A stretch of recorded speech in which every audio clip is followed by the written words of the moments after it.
오늘은 생물에게 복 주시는 예수 그리스도라는 제목으로 함께 말씀 나누고자 합니다. 본문 20절 말씀 보시면 하나님이 이르시되 물들은 생물을 번성하게 하라 땅 위 하늘의 궁창에는 새가 나르라 하시고 라고 말씀합니다. 자, 생물은 물에서 생활하는 호흡을 하는 것들을 가리킵니다. 그리고 번성하게 하라는 단어가 미완료형으로 되어 있습니다. 이것은 그냥 한 번만 번식하고 끝나는 것이 아니라 계속해서 번성하는 것이 지속되는 것을 나타냅니다. 하나님께서는 이처럼 생물들이 계속해서 번성하도록 창조하셨습니다. 하늘의 궁창에는 새가 날아다니게 하셨는데 이 날다라는 단어는 바로 춤추다라는 의미가 담겨 있습니다. 물속을 가득히 채우고 또 아름답게 헤엄치는 그런 물고기들과 마찬가지로 하늘을 뒤덮으며 춤추듯이 날아다니는 그 새의 아름다운 모습들을 묘사합니다. 하나님의 창조를 보게 되면 첫째 날과 넷째 날, 그리고 둘째 날과 다섯째 날, 셋째 날과 여섯째 날 이렇게 둘씩 짝을 이루는 것을 우리가 발견할 수 있습니다. 먼저 첫째 날에는 무엇을 창조하셨습니까? 빛을 창조하셨습니다. 그리고 넷째 날에는 그 빛을 전하는 도구, 바로 광명체들을 창조하셨습니다. 둘째 날에는 물 가운데 궁창이 있게 하셨습니다. 쉽게 말하면 하늘과 바다를 창조하셨는데요, 오늘 살펴볼 다섯째 날에는 그 하늘과 바다를 채우게 되는 새와 물고기들을 창조하셨습니다. 그리고 셋째 날에는 그 물 위로 땅이 드러나게 하셨고, 여섯째 날에는 그 육지에서 살아갈 짐승들을 창조하십니다. 이렇게 둘씩 짝을 이루는 형식으로 하나님의 창조가 진행되었습니다. 자, 참 생명이시며 창조주이신 예수 그리스도께서는 이 사망의 물을 생명의 물로 바꾸셨습니다. 그리고 그 안에 물고기의 생명을 만들어 주셨습니다. 이것은 무엇을 의미할까요? 참 생명이신 예수 그리스도와 연합된 우리도 이 사망의 바다에서, 이 세상에서 헤엄치는 생명으로, 주님의 생명으로 살아가도록 지음 받았음을 의미합니다. 물고기의 생명을 만들어 주신 것에 이어서 공중의 하늘에 새들의 생명도 창조하십니다. 이처럼 하늘과 바다에 새와 물고기의 생명으로 가득 채우셨다라는 것은 이제 우리도 예수 그리스도의 생명으로 충만하여서 하늘과 바다, 우리가 속한 모든 세상 가운데 주님의 생명을 충만히 누리며 전하며 살아가는 존재가 되어야 한다라는 것입니다. 그런데 이것이 억지로가 아니라 물고기들이 물속에서 아름답게 헤엄치듯이, 새들이 하늘에서 춤추며 날아다니듯이, 비록 죄악 가운데 이 땅에 우리가 발을 디디며 살아가지만 우리가 먼저 예수 그리스도의 풍성한 생명으로 충만하게 될 때 이 땅에서도 우리가 기쁨으로 즐거움으로 주님의 생명을 전하는 삶을 감당할 수 있게 된다라는 뜻입니다. 본문 21절 보시면 하나님이 큰 바다 짐승들과 물에서 번성하여 움직이는 모든 생물을 그 종류대로, 날개 있는 모든 새를 그 종류대로 창조하시니 하나님이 보시기에 좋았더라고 말씀합니다. 자, 여기에 나오는 큰 바다 짐승들은 무엇을 의미할까요? 이것은 단순히 크기만 크다 이런 뜻이 아니라 이 단어에는 강하다, 존귀하다라는 뜻이 포함되어 있습니다. 큰 바다의 짐승들은 사람들을 두렵게 합니다. 또 깜짝 놀라게 하기 위해 창조된 짐승입니다. 창조주 하나님께서는 이 큰 바다 짐승들로부터 오는 그런 위협과 해악을 피하도록 우리가 깨어 있기를 바라십니다. 고대 근동의 여러 족속들이 힘이 강하고 큰 동물들을 존귀하다고 생각해서 그들 신으로 숭배했습니다. 그런데 오늘 본문은 그 사람들이 섬겼던 모든 우상들조차도 다 하나님께서 창조하신 피조물에 불과하다는 것을 나타냅니다. 오늘 새벽에서도 우리가 큰 나무들을 섬기는 그 모든 우상들이 헛된 것임을 우리가 들었습니다. 우상 숭배의 부질없음을 본문이 말씀합니다. 우리 주 예수 그리스도만을 우리가 섬기며 살아가야 하는데 예수 그리스도보다 더 사랑하는 것들이 우리에게 우상이 된다는 것입니다. 이번 주일 설교에서도 우리는 왕이신 예수 그리스도만을 소망하라는 말씀 들었습니다. 우리 주 예수 그리스도만을 소망하며 살아가야 하는데 그렇지 못하게 방해하는 우리의 우상들은 무엇입니까? 때로는 나 자신이 왕노릇하기도 하고 자녀들, 시간과 물질도 우상이 될 수 있음을 우리 오늘 새벽에서도 말씀을 들었습니다. 모든 만물의 창조주이신 예수 그리스도만을 최우선으로 오직 예수 그리스도만을 섬기며 살아가는 저와 성도님들 되시기를 주님의 이름으로 축복합니다. 본문 22절 보시면 하나님이 그들에게 복을 주시며 이르시되 생육하고 번성하여 여러 바닷물에 충만하라, 새들도 땅에 번성하라 하시니라, 이렇게 말씀합니다. 지금까지 첫째 날부터 넷째 날까지는 복을 주신다라는 표현이 없었습니다. 그런데 오늘 다섯째 날 처음으로 하나님께서 창조하신 그 피조물들에게 복을 내려주십니다. 다섯째 날에 창조된 이 물고기들과 또 하늘의 새들은 생명을 지닌 창조물들입니다. 하나님의 특별한 보호하심이 없으면, 하나님께서 복을 주시지 않으면 결코 충만해지거나 번성하기 어렵습니다. 그렇기 때문에 하나님께서 오늘 물고기들과 새들에게 복을 내려주신 것입니다. 특별히 성경에 나오는 이 하나님의 복은 다산, 새끼를 많이 낳는 것과 관련해서 사용되는 경우가 참 많습니다.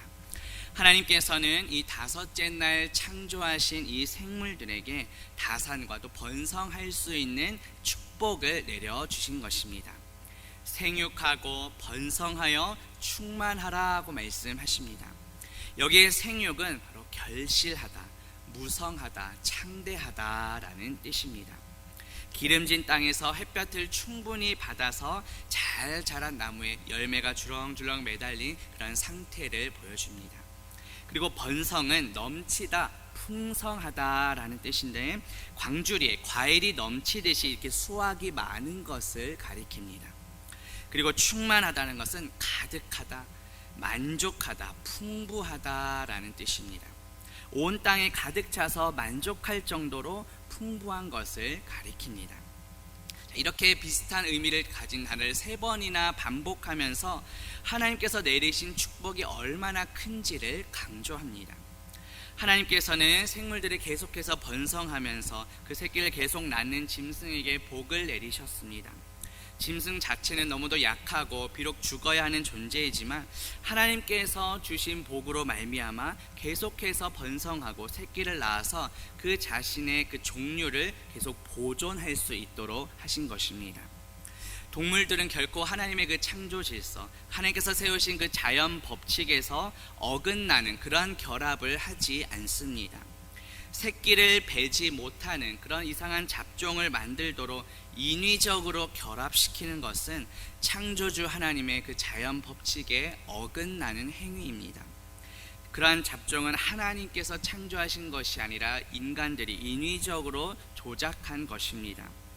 한 종류의 그 씨앗이 다른 종류의 풀로 변할 수 없는 것처럼 자신의 그 씨에서 그 종류에서 다른 것이 생기지 않도록 하셨습니다.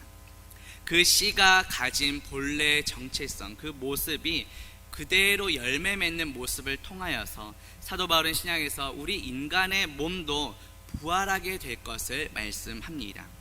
고린도전서 15장 38절 39절 그리고 42절 말씀을 보면 하나님이 그 뜻대로 그에게 형체를 주시되 각 종자에게 그 형체를 주시느니라. 육체는 다 같은 육체가 아니니 하나는 사람의 육체요, 하나는 짐승의 육체요, 하나는 새의 육체요, 하나는 물고기의 육체라. 죽은 자의 부활도 그와 같으니 썩을 것으로 심고 썩지 아니할 것으로 다시 살아나며 라고 말씀합니다. 하나님께서는 하나님 그 자신의 뜻대로 형체를 부여해 주셨습니다. 그리고 하나님께서 원하시는 방법으로 그 각각의 종류대로 구별해 놓으셨습니다.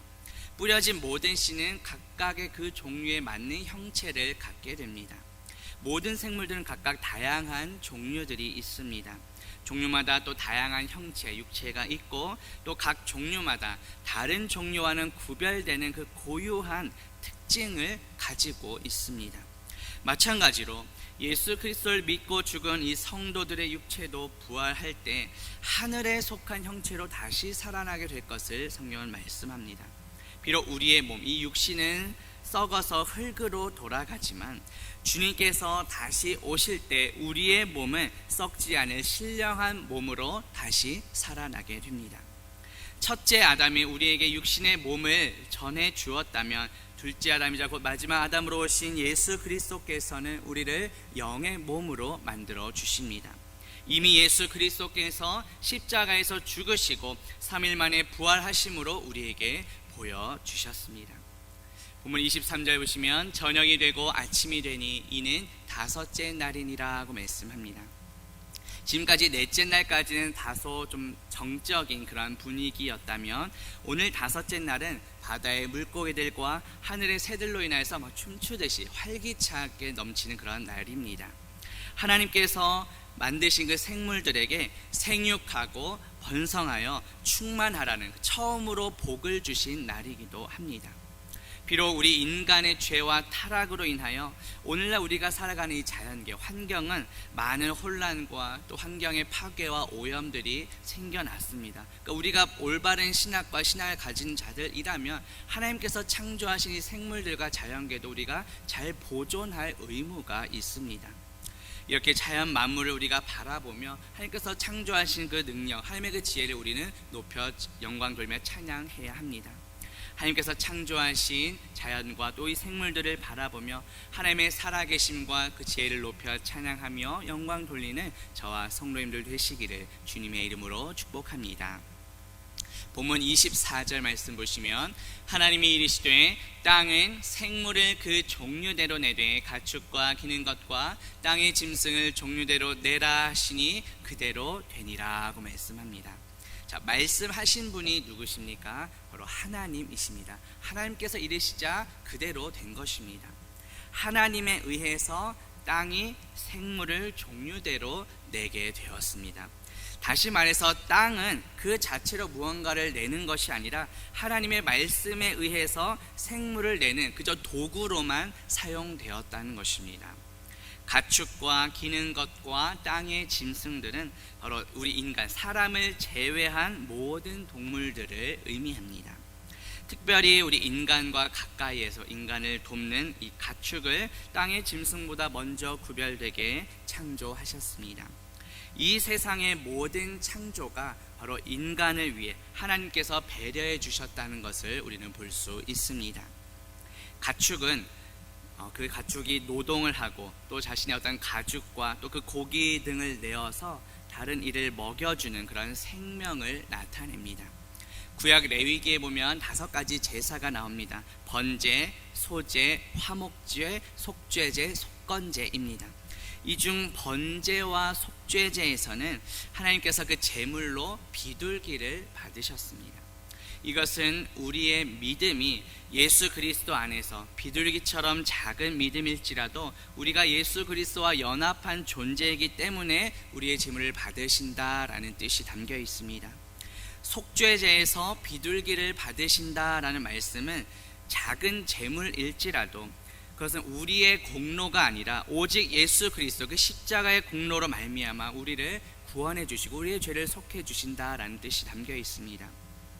그런데 이 비둘기는 화목 제물로는 사용될 수 없었습니다. 왜냐하면 그 비둘기 한 마리로는 모두가 풍성히 먹이거나 그런 풍성한 잔치를 할 수가 없었기 때문입니다. 반면 이 가축은 경작에 밭을 갈고 하는 이런 일에 유용한 동물이죠. 밭을 갈고 또 음식을 내어주는 그런 생명입니다. 따라서 6째 날에 창조된 가축은 모두를 먹이고 섬기는 그런 풍성한 생명을 우리에게 가르쳐 줍니다. 우리는 비둘기처럼 순결한 믿음을 가지고 살아가야 합니다. 그렇지만 거기에서만 머무는 것이 아니라 나 자신만을 위한 신앙생활은 결코 성숙한 믿음이 아닙니다. 따라서 우리는 가축처럼 다른 이를 먹이고 공동체를 섬기는 그런 신앙으로 성장하며 성숙하게 나아가야 합니다. 물론 구약에 나타난 이 가축을 드리는 제사는 앞으로 있을 예수 그리스도의 그 십자가 제사를 미리 보여주는 예표하는 것입니다. 따라서 가축 그 자체가 우리를 구원해 주는 것이 아니라 그 가축 제사가 가리키는 예수 그리스도의 십자가 제사가 우리를 구원해 주셨다는 것을 보여줍니다. 땅의 짐승은 집에서 인간 가까이 기르는 그 가축과는 구별되는 야생 들판의 들짐승들을 가리킵니다. 마치 야수의 어떤 생명과 같은 사자와도 같은 것을 가리킵니다. 성경에 보면 예수 그리스도를 유다의 사자로 표현합니다. 창세기 49장 9절에 보면 유다는 사자 새끼로다. 내 아들아 너는 움킨 것을 찢고 올라갔도다. 그가 엎드리고 웅크림이 수사자 같고 암사자 같으니 누가 그를 범할 수 있으랴. 요한계시록 5장 5절은 유대 지파의 사자 다윗의 뿌리가 이겼으니 라고 말씀합니다. 우리는 예수 그리스도 안에 그 강력한 능력으로 죄를 이겨낼 수 있습니다. 앞서 다섯째 날에는 물에 사는 물고기들 어류 그리고 하늘에 사는 조류 새들이 창조되었다면 지금 살펴보고 있는 이 여섯째 날에는 땅에 사는 동물들이 창조되었습니다.